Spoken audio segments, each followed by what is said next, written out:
Welcome back, everybody, and thanks for tuning in. So as we grow our massive audience, I've been reaching out to friends and colleagues asking if anybody would want to sponsor our show. I actually reached out to a very close personal friend who's a founder of a company that will remain nameless. His job title, aside from founder, includes head of diversity as well as head of nap time, which I think is wonderful for a woke company. And he responded to me, "We would love to sponsor your show, but unfortunately, we're already sponsoring the show. If you're fat, you're perfect." What a bummer. So if you're interested in sponsoring the show, please contact me and I will happily take your money. Just know that you will have zero editorial control. So I'm sure that's really interesting to all potential sponsors out there. Also, I've gotten a lot of feedback on the Mike Hogan episode from Tuesday. Just know that if I could do it all over again, I would definitely say some different things to him in certain areas on SSRIs and Ukraine. But since he's not here to defend what he said or defend himself, for lack of a better term, I will not say what I should have said then. My goal is to have honest conversations with people and put it out to the world as it is.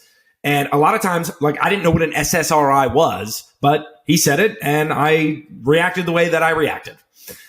Today, we have a great show for you. Fridays with Nostra Gallus, as per usual. Then we have professional handicapper Brandon Lang, which if we run it as it is, might get our show banned from Apple Podcasts for sure. So we're going to see about that. And my friend Yaron Weitzman, who works for Fox Sports, to talk about all things Kyrie Irving. And finally, rapid fire with Oliver Abelson. Enjoy. And Gila, take it away.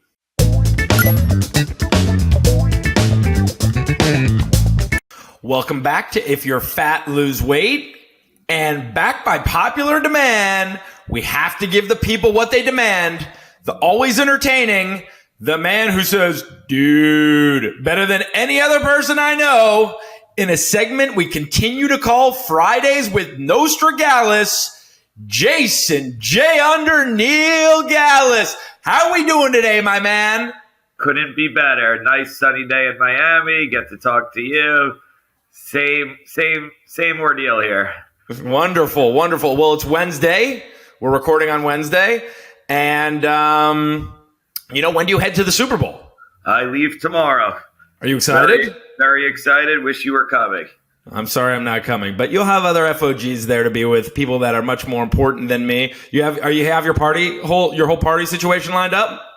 Yeah, I mean, pretty, I like to go as the night goes. So yeah, right. Pretty options, And you're going, are you going to go to the Waste Management while you're out there also? Yeah, I've never been. I'm looking forward to that, in a great deal. I think I'm going to go Friday. That'll be cool. That's a great, I've never been there either, but that always looks like a lot of fun on TV. Yeah. What is it? The 16th hole is the crazy hole? Yeah. That'll be sick. So, I'm looking forward. That's going to be great. All right. So how long have you been going to the Super Bowl? How many years? This will be my 17th Super Bowl. This will be your 17th. This will be your 17th Super Bowl? How old are you? Well, I mean, I used to go when I was younger, either to the All-Star Game, NBA, or the Super Bowl with my dad. We would switch off, and then probably in the last 10, 12 years, I probably went to, 10 out of the 12 years. I missed one or two, and with friends. Interesting. All right. So when you go to the Super Bowls, the history of you going to the Super Bowls, have you always done it the same way? Do you have? As I've grown, the experience, the whole experience has been way different. I mean, obviously, when I was a young kid, I would go with my dad. It would be great, nice father-son weekend. And then as I grew older and got involved with different people, my experiences changed. All right. So I know some of the stories that you've told me of the times that you've had at the Super Bowl. What is the craziest story that has happened to you in the Super Bowl that you're comfortable sharing with our audience? The craziest. I mean, not at the show during the weekend. what year was it? It was one of the Giants-Patriots Super Bowls when it was in Indianapolis. I was with two of my friends. We were sitting on my couch in the city. We actually weren't planning on going to the Super Bowl. It was Friday. It was Friday night. We were like, "What the hell should we do this weekend?" So, it was the three of us. We looked at flights, and we saw there was an early flight leaving New York to Indianapolis early Saturday morning. Usually, I go. It's planned. Earlier. Usually, I go. Either Thursday night, Friday, and stay for the whole weekend. So we said, you know what? Let's go to the Super Bowl. We get on a flight at around 9 a.m. We literally have no plans whatsoever. No hotels, no tickets, had no idea what was going on there. Full on a whim. During the flight, I was like, yo, we gotta see what we're gonna do. We gotta plan something. We gotta get tickets. The tickets were no problem. I have good broker friends, ticket brokers. Of course. So we got the tickets. Usually when I buy a ticket from a ticket broker, I wait till 2 hours before game time on Sunday. I play with the market. If it hurts me, I take my chances. But usually I've been successful. Typically, it helps you to wait until the end. Yeah, exactly. But a lot of people like to, when they travel, they like to know they like to have the plan and schedule. I like to go fully day by day, hour by hour. Of course, hour by hour. Anything can happen. Yes. Even minute by minute. So we're on the plane. The three of us are talking, looking online, what's going on. Obviously, we can't find any hotel rooms in Indianapolis Saturday night before the Super Bowl. I used to go to Indiana during college. I had a girlfriend, so I'm pretty familiar with downtown Indianapolis. There's it's a small street of bars. There's like one or two good restaurants. This restaurant, St. Elmo's Steakhouse, great place. I'm like, you know what? Let's go there for dinner. I guarantee we'll see what's going on, and we'll take it from there. So we land, and obviously I call St. Elmo's. They're like, dude, it's Saturday night, a Super Bowl. Like, there's been buyouts. The NFL has tables. There's no table here. No table. We get into. My other friend found us a hotel.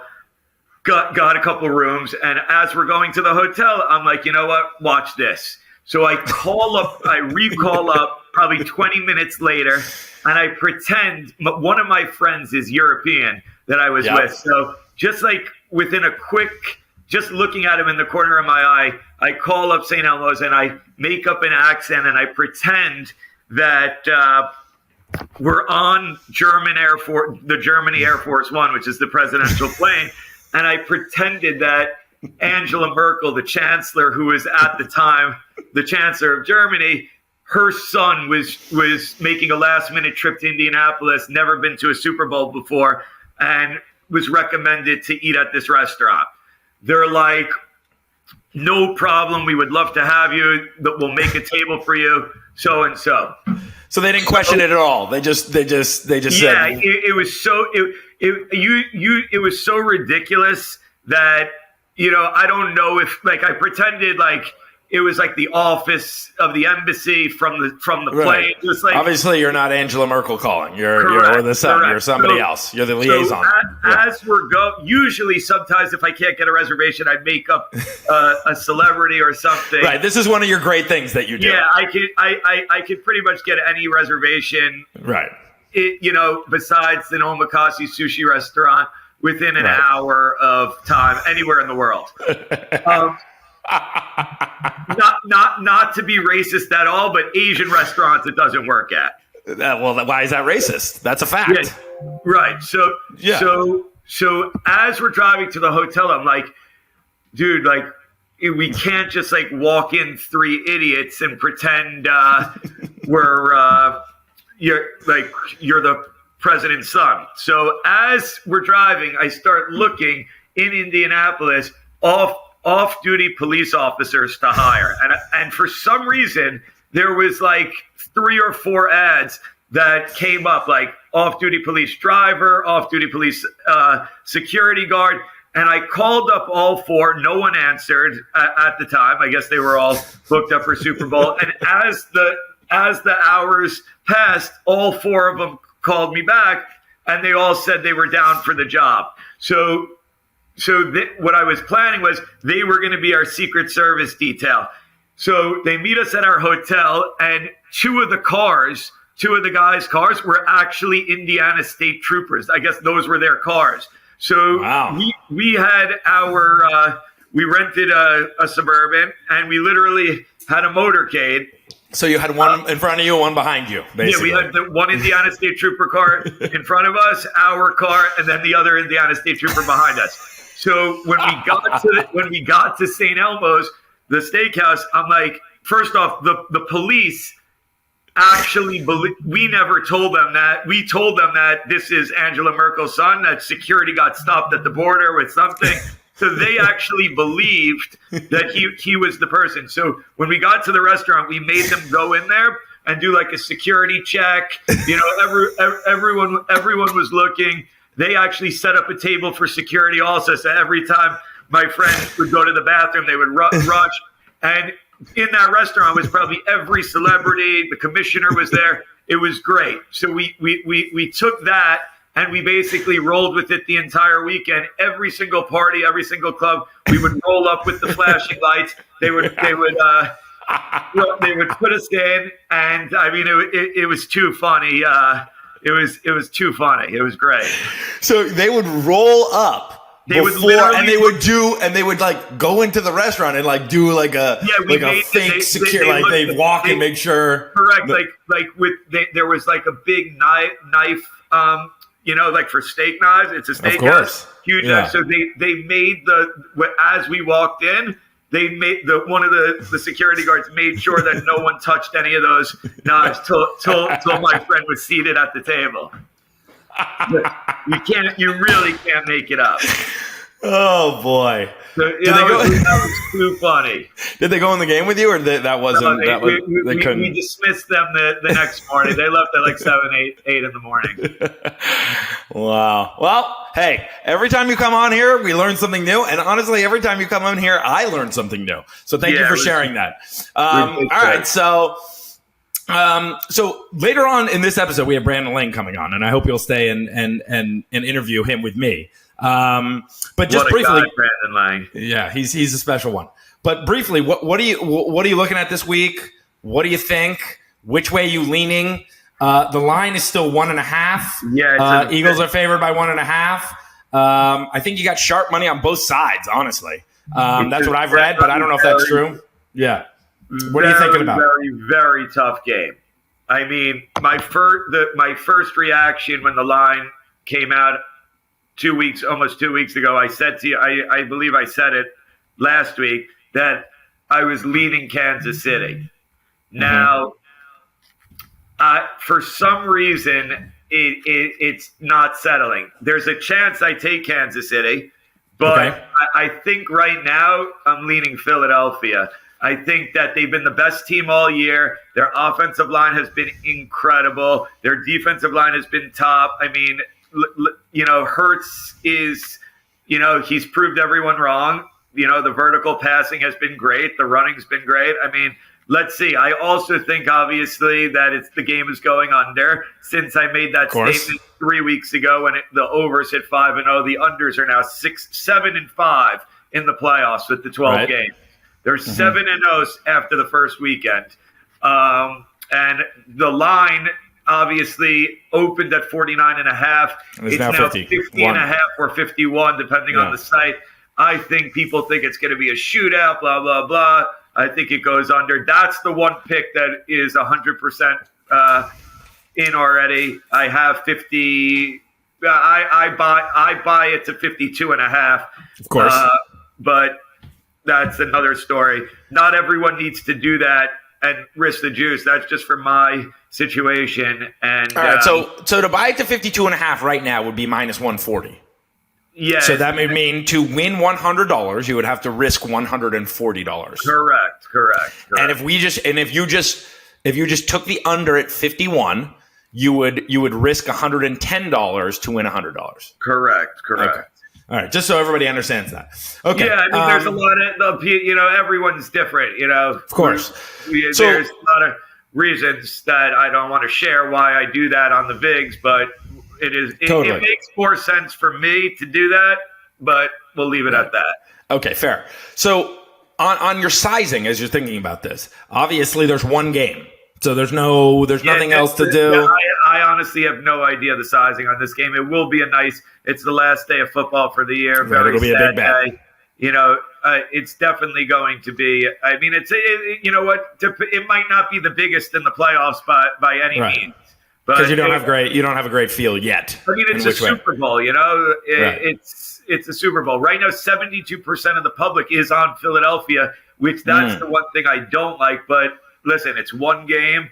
You can dissect it a million ways. No, in this game, no one knows anything. Okay? Well, the other thing is the public's going to be all over the over on this. I mean, there's just because it's one game. There's just no other way. Right. Correct. I'm taking my chances. Obviously, we discussed a couple prop bets with the halftime show and the Star Spangled Banner. We'll see if we'll probably get that out to everyone. Oh, you want to get that out? You want to put that out?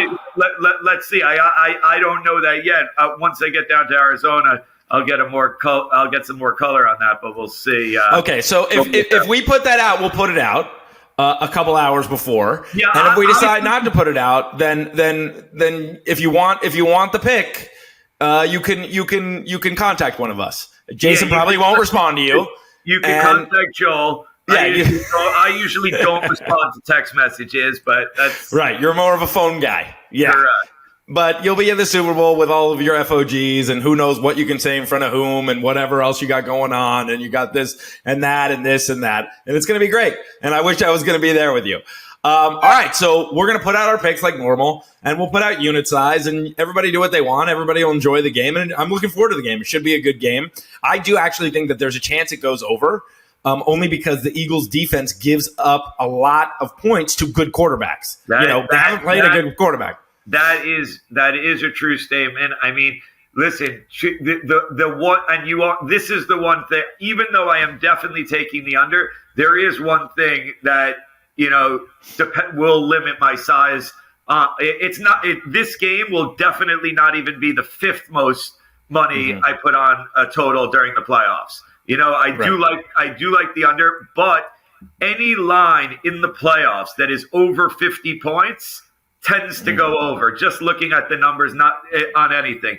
50 in the NFL is it's a number that puts people, oh, there's no way it's going over 50, blah, blah, blah. But that's the one negative thing, but I'm still definitely taking the under. Interesting. Okay. The one thing I will say to you about the Eagles, and let's talk through their opponents since week 8. Okay, Pittsburgh, not a great quarterback. Houston.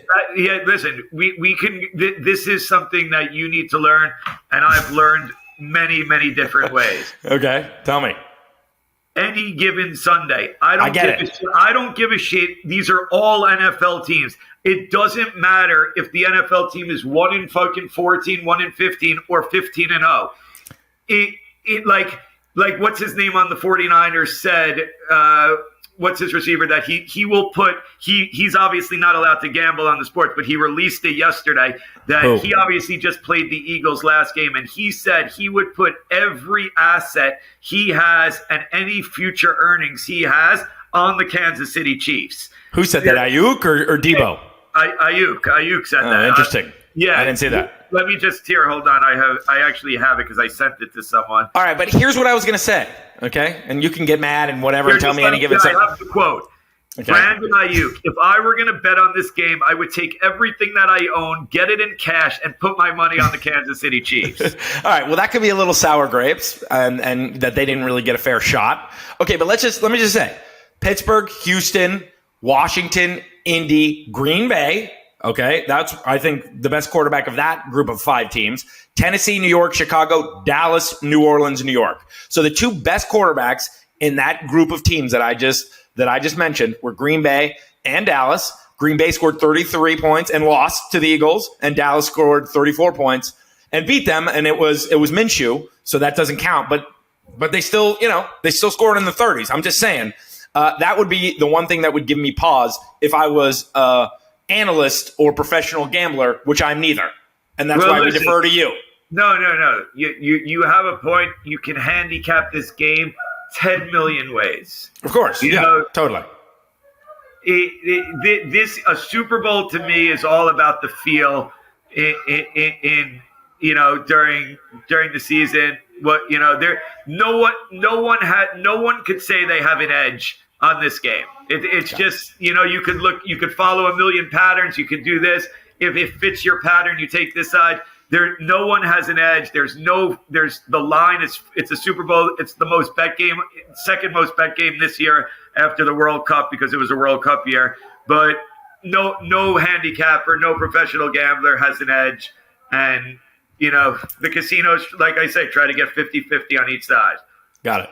Okay. Lastly, before we go, one of your heroes broke the all-time scoring record in the NBA last night. LeBron James, not known as a scorer, which has been said over and over on television today, but the longevity of the career, just what he's done as a person in the public, as an athlete in the public since he was, let's call it 16 years old. When he was on that cover of Sports Illustrated, and they televised some of his high school games. Dickie V did them all the way up to now. I mean, you can say a couple of his tweets were a little, maybe missed the mark. The worst thing he probably did.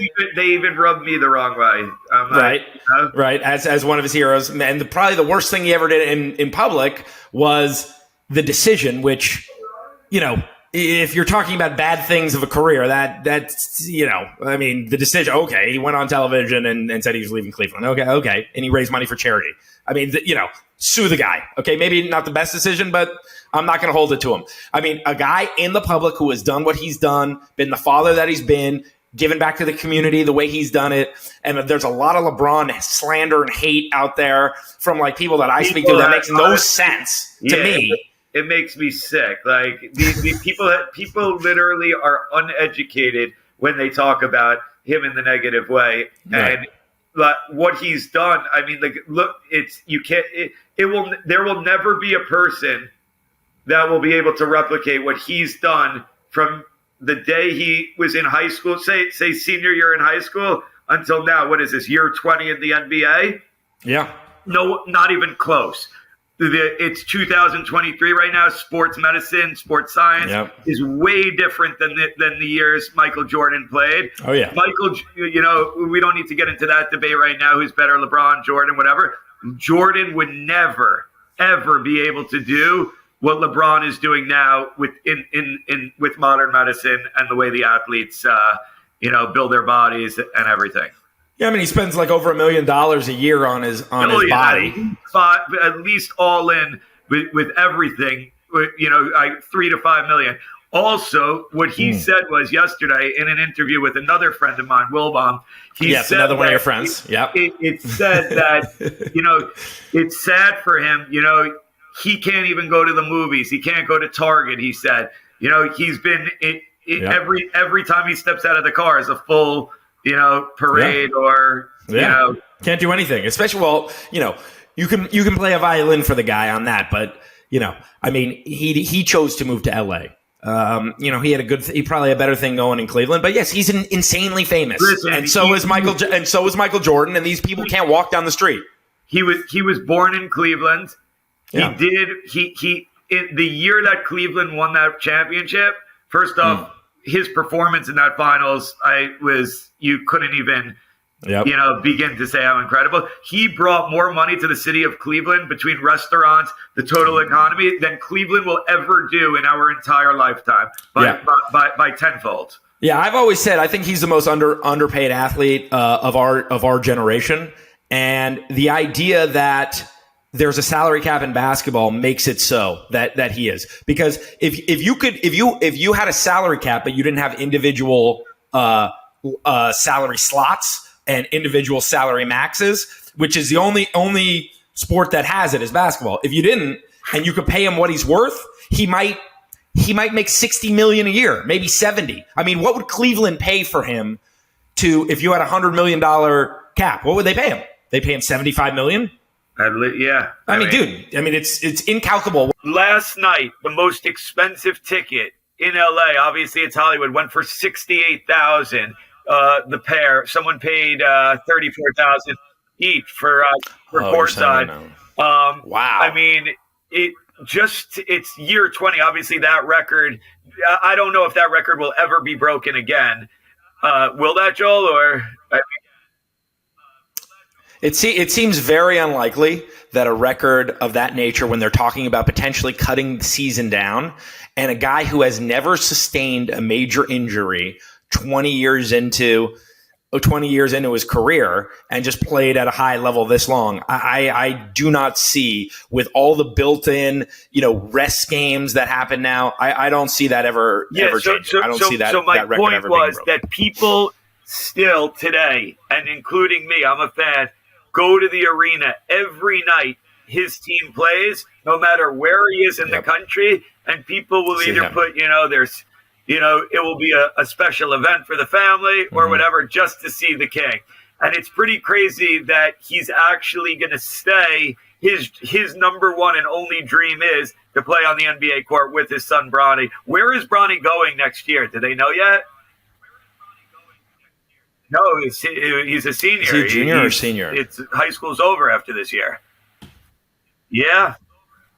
According to last week, there was a report that it's down to Ohio State, Oregon, and USC. I'm sure he's going to end up in Ohio State. You think so? Yeah, why not stay? Why not stay in LA? We'll see. We can actually ask somebody who would know that. I can try and find that out. All right. Well, thanks for coming on, dude. Anything else you want to talk about before we go to Brandon Lang? Talking to Brandon, and let's go. All right, you're the man. Thanks, buddy.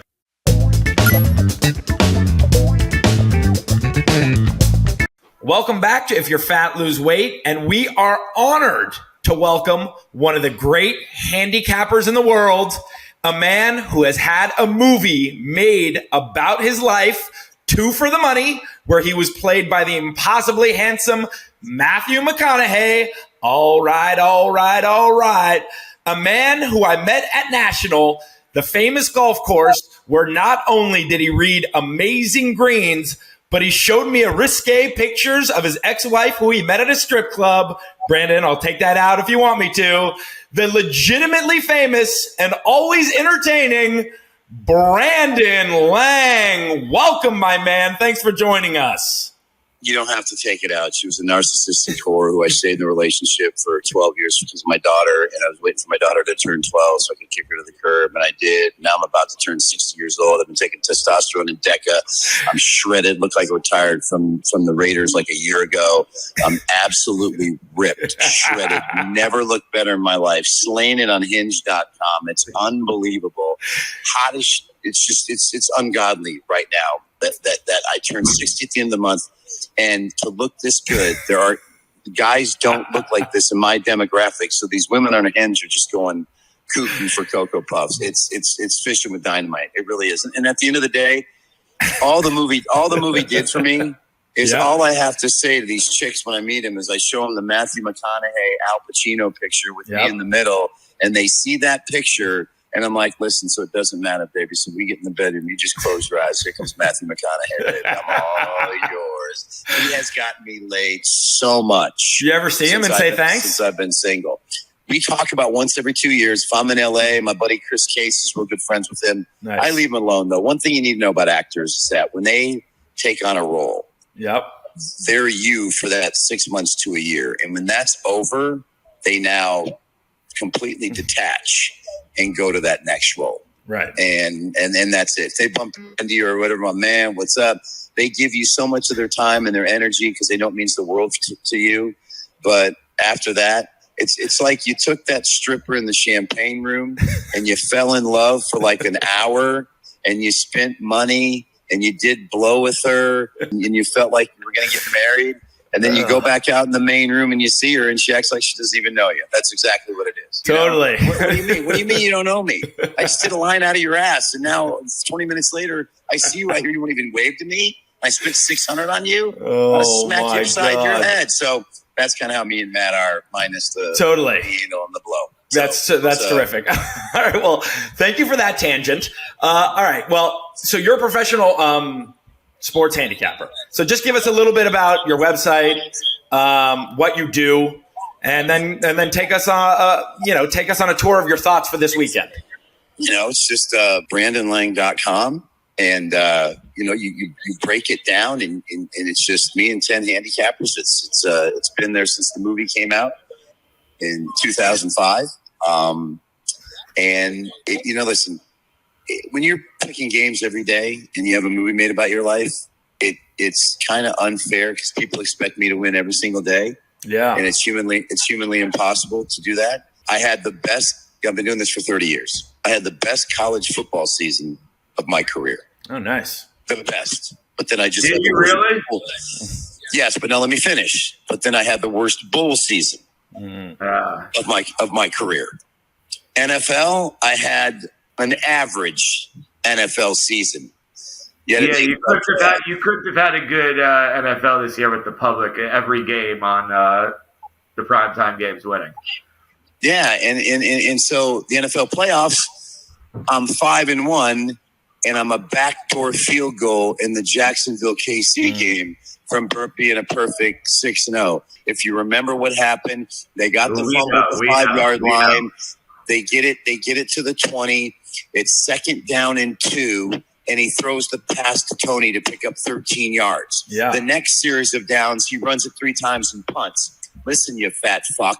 Why are you going to throw the pass to Tony on 2nd and 2? You can run it 2 times and pick up the first down. Then on the next set of downs, you throw it to Tony and pick up the first down, and you take a knee and run out the clock. And I'm 6-0 in the NFL playoffs. But see, you're banned from every buffet in Vegas because you're a fat fuck. You coach in a food coma. You're absolutely the most overrated piece of shit in the history of the NFL. He wins a lot. He wins a lot. No, okay, he wins a lot. But remember, he doesn't cover though. He doesn't cover. Yeah, he doesn't cover. Okay, how good were those Philly teams? And he got to 1 Super Bowl, and then in that Super Bowl, they were the better team, and they didn't win. And in that Super Bowl, they're down 2 scores to get the ball back with 5.5 minutes to go, and he has no sense of urgency with his play call. And that drive took 11 days, 7 hours, 21 minutes, and 6 seconds to score, and then they didn't have enough time to do anything else. And then the Super Bowl against the Niners, he coached like absolute fucking garbage. And they won. Right, but why did they win? Because if not for 2 Chris Jones fingernail deflections on consecutive 3rd downs, on consecutive possessions, they don't win that Super Bowl. Go watch the tape. Kittle's we watched it. We watched it. We had San Francisco in that game, obviously. And we were there. We were there, yeah. Yep. So both. Kittle was open on the 1st 3rd down. Samuel probably scores on the 2nd 3rd down. Yeah. And then you look at the Tampa Bay Super Bowl. He had 2 weeks to prepare for that Super Bowl. We rolled in that one. That was a great one, Tampa Bay on that one. He's gonna turn to his staff and go, we can't block these guys. So our whole game plan has to be quick and fast because Patrick is going to be a setting duck. But because he did such a terrible job raising his kids, one's commit suicide, the other one's taking motherfuckers off the freeway. What are you going to do in the Super Bowl? How are you going to focus on the Super Bowl when your kids banging into people off the off ramp? I'm keeping it real. You are real. I'm going to give you real. All right. I can say whatever I want on a podcast. Of course, that fuck is clueless. Yes. Right? Okay. So I don't want to hear that. Listen, that's why you're on it. We want you to say whatever you want. Yeah. Andy Reid is a good coach. Okay, go ahead. Yeah, sorry. Are you done? Won't make you any money. Okay. Likes to eat cold pizza after games with Dunkin' Donuts. All right. Listen, if you're fat, lose weight. That's the name of this podcast. So we're with that. All right. So you give out picks, and you don't pick every game. But are you doing the NFL handicapping, or is that one of your guys? No, I have 11 handicappers that pick their own game. Got it. My best sport's college basketball. I wish we did put it on this podcast on Monday because I had a college basketball game for you on Monday. What game? Unborn children. We all went to Vegas, put every dollar we had on this game. How are you going to tell me that Duke plays North Carolina on Saturday? And you took Miami on Monday. Miami's a great bet, 3.5. And they got to go to Miami against a Canes team that's fucking good. Miami's laying 3.5. They blew the doors off them from Jump Street. Oh, my God. So it's college hoops, my best sport. I went 11-1 in the NCAA tournament last year at St. Peter's every game, and then I went against them against North Carolina. So I love college hoops. Love handicapping it. That's the sport I played. The one thing about the movie is that we changed it from basketball to football because the fact of the matter is, and the true story is, I'm 26 years old. I'm averaging 37 a night in a winter league in Vegas. One Saturday during pickup, I'm playing against Keith Starr, who's one of Tark's assistants at UNLV. Yep. This is 1989, the year before they won the national championship. Keith, after I set him down on another pickup game, he goes, "Where'd you play college ball?"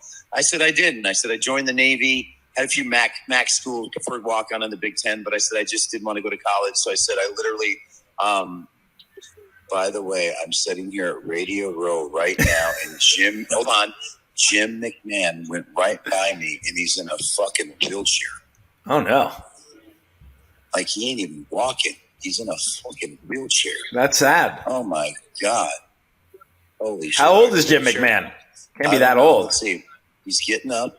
In his 60s. No, he's not. He's just doing that. Okay, so anyway, so Keith says, he says, "You have 4 years eligibility?" I said, "Yeah." I said, "I was on the Battleship New Jersey, and I put a team together to play the French national team while we were over there."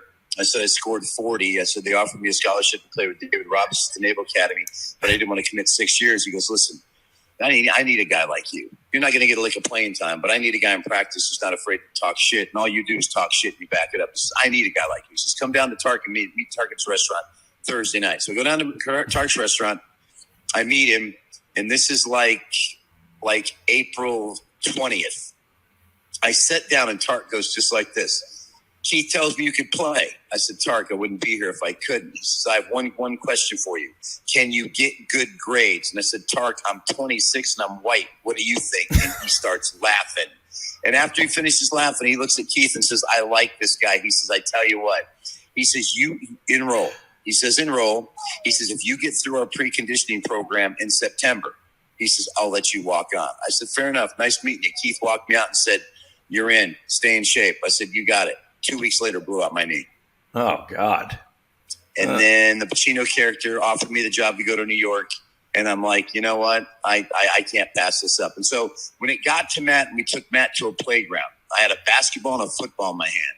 I threw Matt the basketball. He shot the basketball. That motherfucker can't play dead in a Western. So I said, you know what, guys? It ain't taking place during basketball season. And that's why it took place during football. Oh, interesting. So you had that editorial control. That's cool. All right, just moving. I know we got to go in a few minutes. Give us. Are you picking the game? Are you announcing your pick for the game this weekend, or do people have to pay for it? No, I ain't going with that fat fuck Andy Reid. Fuck that fat. No, but one of my very good friends who I gamble with has been buying your picks for the last 15 years. He bought it yesterday.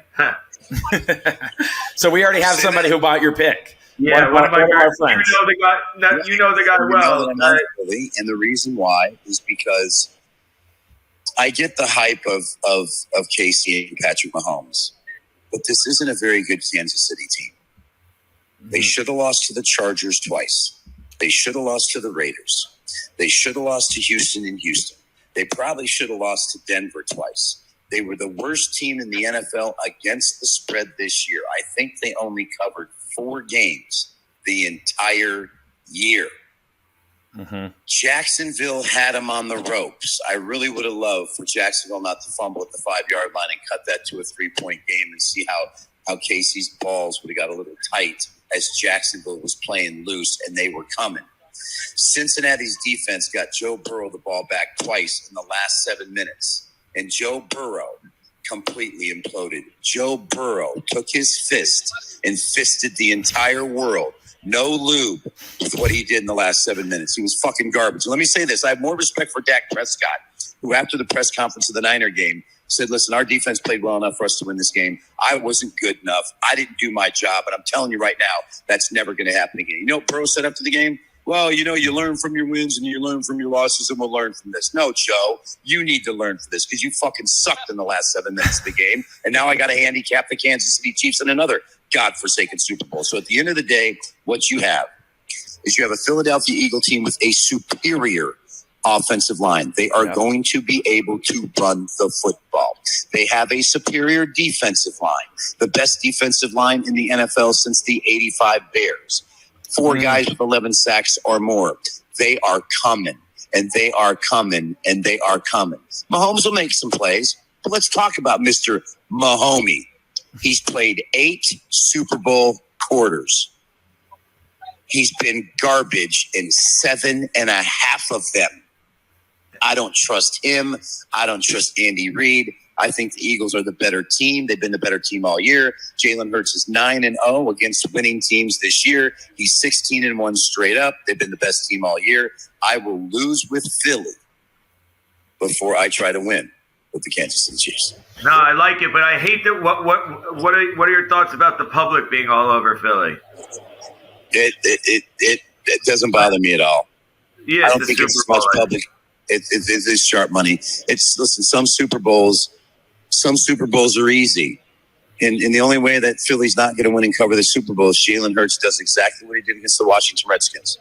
Turn the ball over. That was his only loss this year. He turned it over twice. I don't see that happening because I think they're going to be able to run the football and take the year out of the clock. Prop bets. I have 2 that I absolutely love. Okay. Kelsey anytime touchdown at -140. Gainwell had 47 yards rushing against the Niners. Do you know what his total yards are for Sunday? No, what are they? 18.5.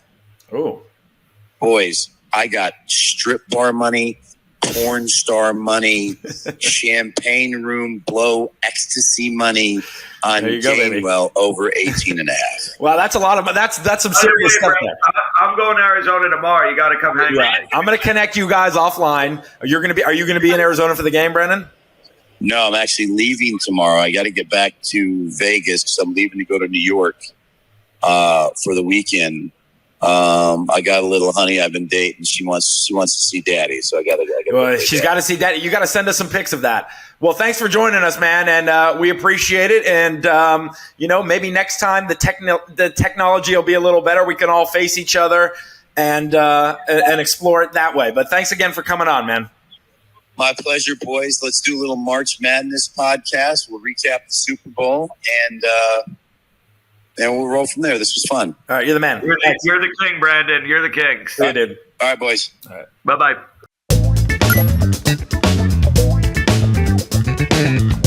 We are honored, absolutely honored, to be joined by one of the great Jews in sports media, from formerly of Bleacher Report, now of Fox Sports, the great Yaron Weitzman, one of my best friends in basketball. Yaron, thank you so much for joining us. How you doing today?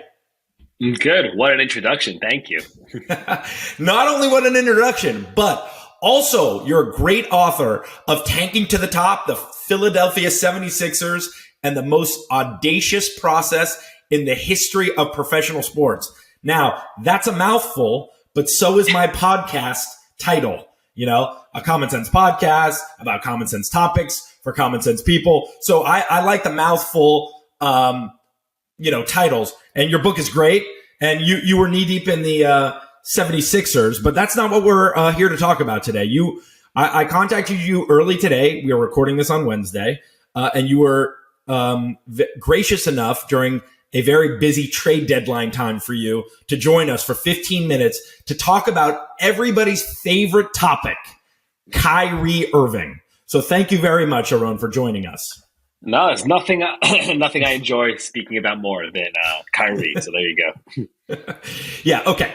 So basically today, all I really want to discuss is, I've tried to stay away from like the bread and butter, like, daily sports show talking points, faux anger. And we're going to use the word faux a lot today because Kyrie is probably one of the great faux intellectuals that we hear from on a day-to-day basis. But this guy, I can't, it's nails on a chalkboard, and it's just bothersome. It's just bothersome. And for the life of me at this point, I cannot understand why any team wants him on their team. I just can't. So I'm just going to go through his career really quick. Stop me if you have any thoughts. Kyrie's been in the league for 12 years. I think we can divide his career into two different segments. The first 6 years in the league, he played 51 games and he won Rookie of the Year, 59 games, 71 games, 75 games, 53 games, and that's the year they won the championship, and he made what you can arguably say was the biggest shot in NBA history in Game 7 against the Warriors in Golden State, actually a game I was at, and it got Cleveland the first championship. So we got to give him his flowers on that. And then he played 72 games and probably the best 5-game NBA Finals series ever.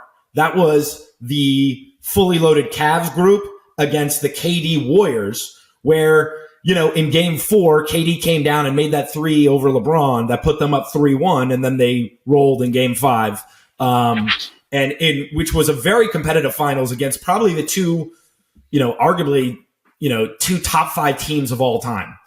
And then it's kind of downhill from there. You know, he then demanded a trade to Boston, where he played 60 and 67 games. 1 year he sat out the playoffs, and they won. They went to the Eastern Conference Finals without him. The second year he played in the playoffs, and they got bounced 4-1 in the second round against Milwaukee.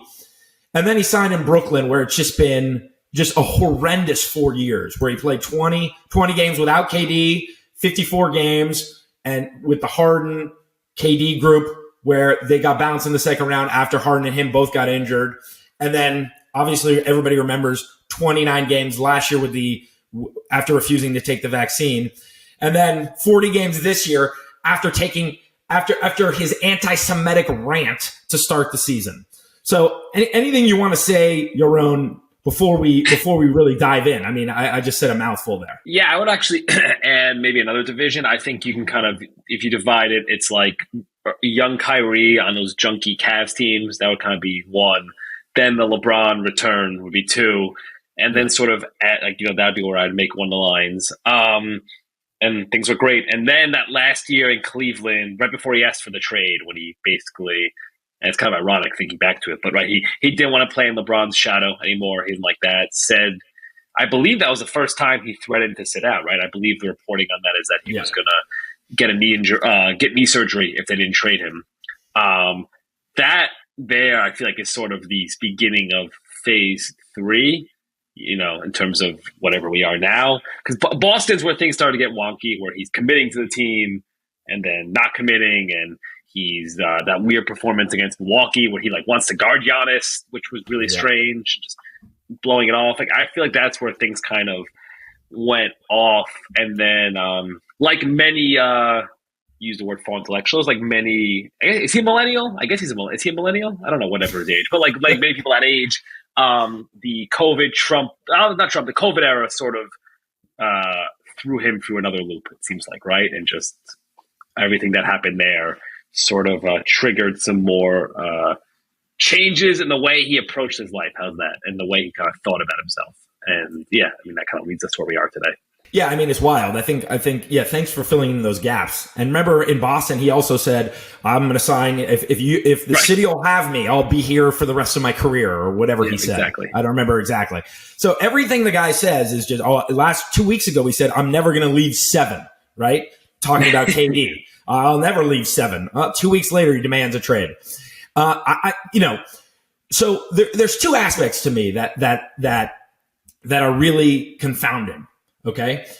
He still is, when you talk to players around the league, privately and publicly, and you can tell me if this is true, he is still revered about the things that he can do on the court. It's funny you say that, because I literally wrote down a note to tell bosses today, like, I want to work on it. I find that fascinating, and I want to try to start reporting a story. I don't know if you can get it, but why do players feel that way? Even the ones he's betrayed, right? Like Boston, you see him after the Celtics games. Jaylen Brown, Tatum, they love him. They love him. Yeah. And he left them high and dry. And you see Nick Claxton in the Brooklyn locker room. And then, I don't expect these Nets players to come out and be like, fuck that guy. But there's a middle ground, and they're not even towing the middle ground. They're basically being like, nah, we love him. You got to do what you got to do. And I find it fascinating that there is that reverence. Part of it is just his skills. I think the way he plays and just his raw skills is something that players respect. But it's weird to me that there's not more frustration with the way from his former teammates with the way he just nukes his teams. Yeah, exactly. I think that's very well said. The way he nukes his teams. I mean, I can understand if you're LeBron, right, and you're 20 years in, and you look at your group now, and you think, okay, I can get to Kyrie for a year or two, a year and a half, let's call it, a season and a half. We've already done it together. He's kind of on his last leg insofar as, he's playing for a contract. He wants to make another $160 million, and he should be on his best behavior, at least to the end of this season. But, and maybe the Boston guys, it's just they were too young to know the difference. But this is what confounds me.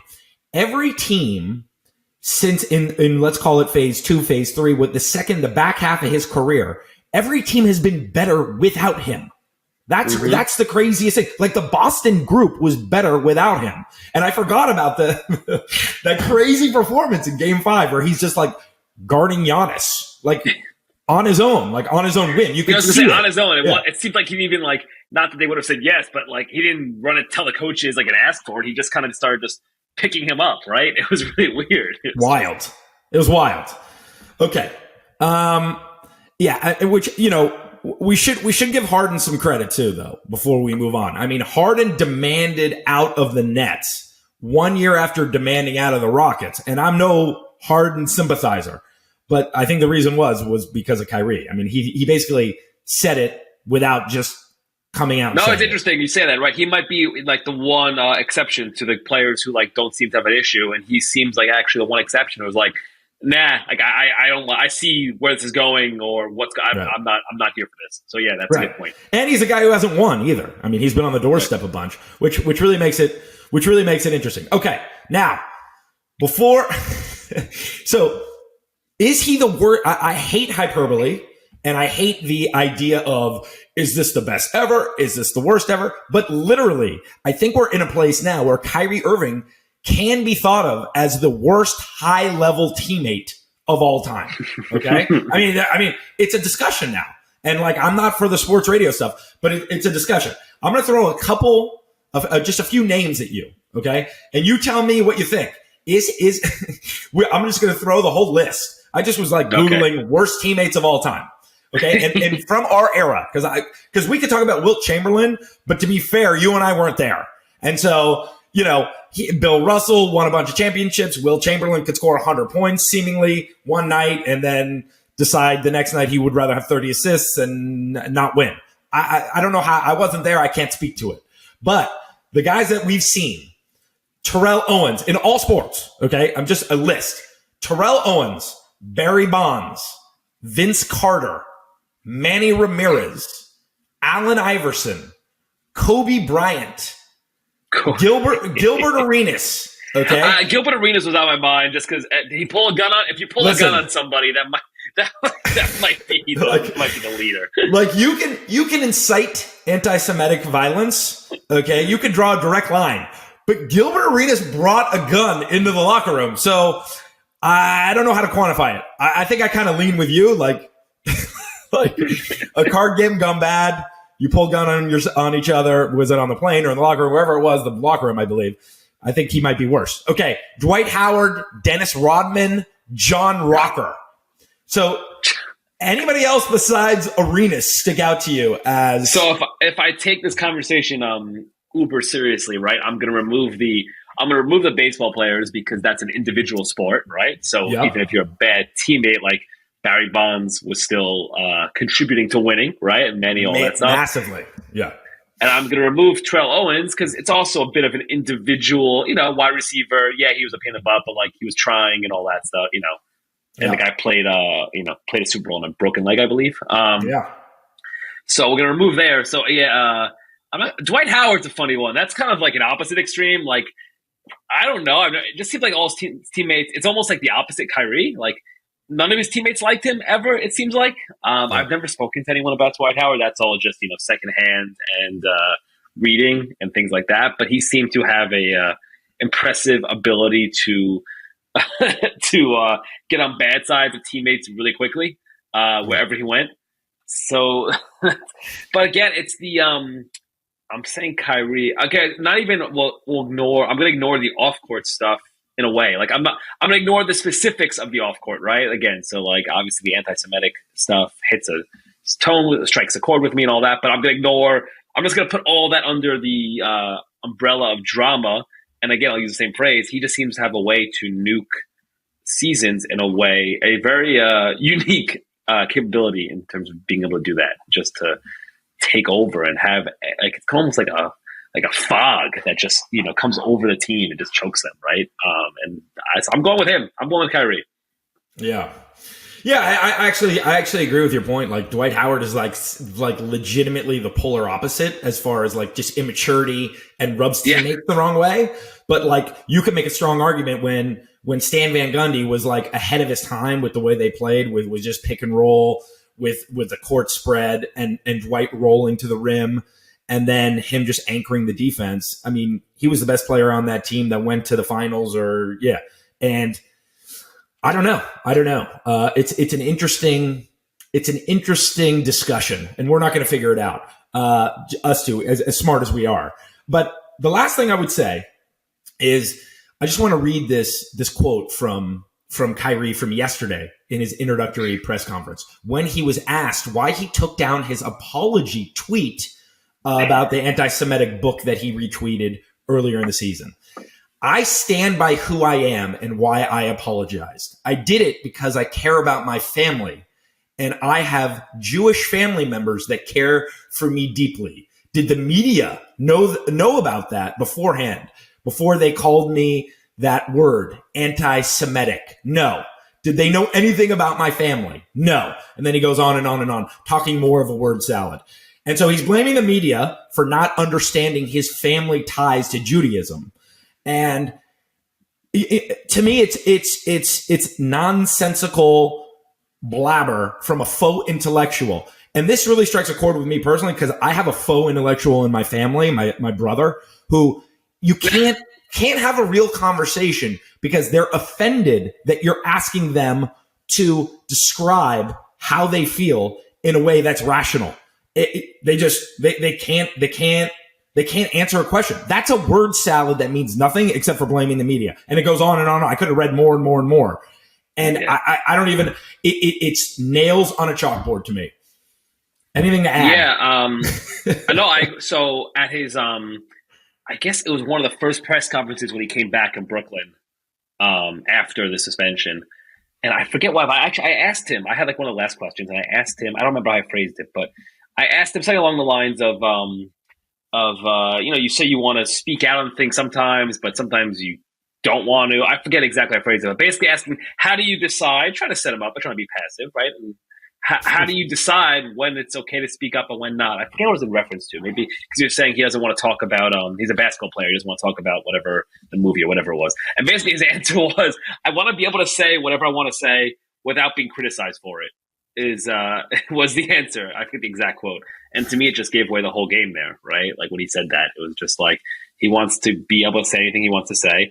And he doesn't want to be able. He doesn't want to be criticized and thinks he shouldn't be criticized to be above criticism. And like, yeah, cool, we all want that, but that's not how it works, right?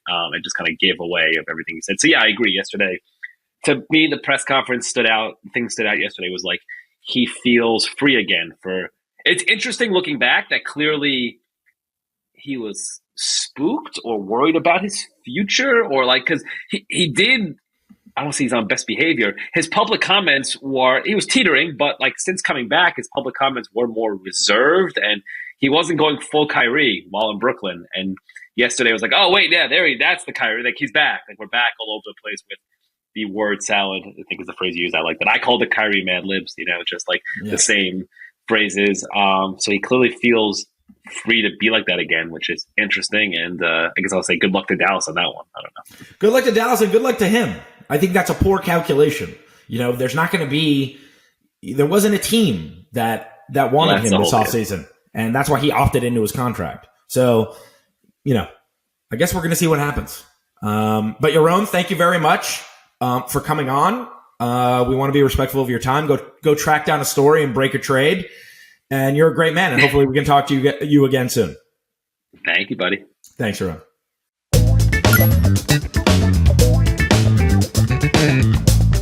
Okay, and we're back for the segment that is sweeping the nation. Rapid fire with 5-year-old Oliver Abelson, home from school today, faking being sick, and mom let you stay home. How do you feel today, dude? Are you feeling sick? You don't feel good? What hurts? My throat and my tummy and my head. All right, well, you sound great to me. Okay, so we have 4 questions for you today. Okay, the first question is from Mom from downstairs in Miami Beach. She wants to know, what are your favorite things about Mom? You can list them. When she buys stuff to me, when she buys stuff for me, and when I play with her, and that's it. Nice. Okay. Uncle Hearn from Puerto Rico wants to know, who do you think will win the Super Bowl? The Eagles or the Chiefs? Eagles. The Eagles. Okay.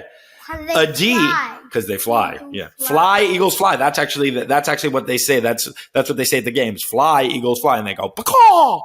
Anyways, a D from Miami wants to know, if you could create an ice cream flavor, what would it be?